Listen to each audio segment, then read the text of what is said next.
नमस्कार, मी प्रियंका गायकवाड. पुणे प्राईम न्यूजमध्ये तुम्हा सर्वांचं स्वागत. शिक्रापूर येथून एका युवकाचं जुन्या भांडणाच्या वादातून अपहरण करून निर्जळ स्थळी नेत त्याला बेदम मारहाण केल्याची घटना घडली. विराज ढमढेरे असं युवकाचं नाव आहे. शिक्रापूर येथील येवले चहाजवळ विराज ढमढेरे हा मित्रासोबत उभा होता. 3 वर्षापूर्वीच्या जुन्या वादातून तसेच या आठवड्यात गाडीला कट मारल्याच्या रागातून टोळक्याने विराजला मारहाण केली.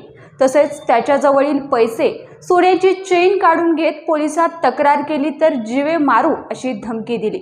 याबाबत विराज ढमढेरे याने शिक्रापूर पोलीस ठाण्यात फिर्याद दिली.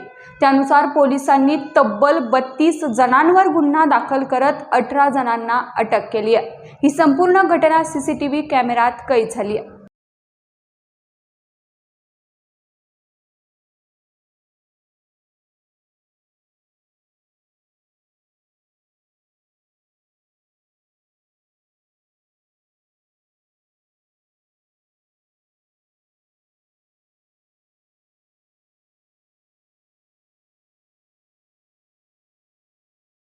या बातमीसह इथेच थांबतोय. मात्र तुम्ही पाहत राहा पुणे प्राईम न्यूज.